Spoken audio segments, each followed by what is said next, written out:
एक रस छूट गया है जो मैं। बिल्कुल दादा, स्वागत, आदेश है। बिल्कुल बिल्कुल। अरे तालियां बजाकर आप सब निवेदन करें दादा से। वाह, ये इसमें कविता जैसा कहीं कुछ मिल जाए तो वो आपकी समझदारी है, नहीं तो वर्णनात्मक शैली में ये मेरी कविता है। कुछ देखिए कविता के तत्व तो मिल जाए तो अच्छी बात है। एक सच्ची घटना प्रयागराज की।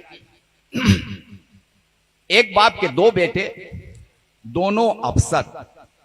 देखिए इस कविता को जेब में रख के ले जाइएगा, इसलिए सुना रहा हूं। ये मिशन की कविता है और इसमें थोड़ा सा उठिए नहीं, बस 4 मिनट में सुनाता हूं, सुनिएगा।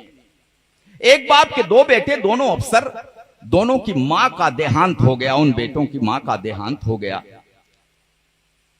13वीं बीती। 13वीं के दूसरे दिन दोनों बेटों ने बाप से कहा। तब बाप ने जो उत्तर दिया, बाप के मुंह से जो शब्द निकले, जो बातें निकली, मैं वो आपको सुना रहा हूं। एक बार ताली बजा करके बस शांति बनाइएगा। बाप ने कहा कि खेत बाग घर बेच दूं, चलकर रहूं तुम्हारे साथ शहर में। 1 महीना छोटे के घर, 1 महीना बड़े के घर में। भले अफसर हैं बेटे, बंटवारा बाप का इसी तरह से होता है। तब बाप ने कहा कि खेत बाग घर बेच दूं, चलकर रहूं तुम्हारे साथ शहर में। 1 महीना छोटे के घर, 1 महीना बड़े के घर में। ठीक कह रहे हो मेरे बेटों, समझ में मुझसे बढ़कर हो तुम। मैं किसान अनपढ़ गंवार हूं, पढ़े लिखे हो अफसर हो तुम। कांधा अपनी माँ की अर्थी को न दे सके, इसका गम है। नहीं आए थे जिस दिन दाह संस्कार हुआ। तब कहा बाप ने कि कांधा अपनी माँ की अर्थी को न दे सके, इसका गम है।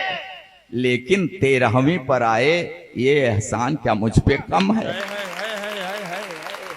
क्या बतलाएं, हमने तुमको कितने नाजों से पाला था। तुम दोनों को चमकाने में खुद को धूमिल कर डाला था। ढंग की शिक्षा के प्रबंध में दिन बीते कितने बेढंगे। किसी तरह सिर ढका अगर तो पांव रह गए अपने नंगे। तुम्हें जिंदगी मान लिया था, तुम्हें जिंदगी मान लिया था, इसी लगन में थके नहारे। हम कितने बेरंग हुए, तब सुर्ख हो सके स्वप्न तुम्हारे। स्वयं बेसुरे हुए तुम्हारे जीवन के संगीत की खातिर। कदम कदम पर हमें हारना पड़ा तुम्हारी जीत की खातिर। जीत मिली तो क्या बतलाएं, कितनी फूल गई थी छाती। लेकिन किस्मत ऐसी निकली, हार गए हम जीती बाजी। 3 महीने तक मां तड़पी, तड़प तड़प कर देखी रास्ता। मगर न आए उसके बेटे, एक व्यस्त दूजा भी व्यस्त था। पूरी काया कान थी उसकी, हर आहट को आंक रही थी। आंखों की बेचैनी पल पल दरवाजे को झांक रही थी। बीमारी उसका क्या करती, जीने की दृढ़ता थी गहरी। लेकिन अपने पन की टूटन शायद झेल न पाई ठठरी। मां करती रह गई प्रतीक्षा अपने बेटों के आने की। बेटे करते रहे प्रतीक्षा मां के प्राण निकल जाने की। अंतिम सांसों तक ममता की परछाई आंखों में देखा। पत्थर दिल वाले बेटों को पथराई आंखों में देखा। उम्मीदों की ढली दोपहर, एक कसैली सांझ हो गई। 2 बेटों की महतारी अंत समय में बांझ हो गई। उम्मीदों की ढली दोपहर, एक कसैली सांझ हो गई। 2 बेटों की महतारी अंत समय में बांझ हो गई।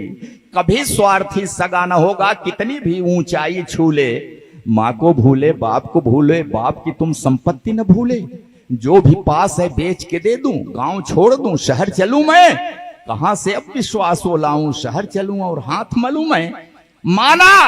माना कम है सुख सुविधाएं, लेकिन जीने का आधार बहुत है। पैसा बहुत नहीं है, लेकिन मेरे गांव में प्यार बहुत है। वाह वाह।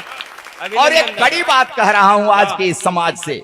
कहा बाप ने कि तुम दोनों इंग्लिश माध्यम के स्कूलों में पढ़े हुए हो।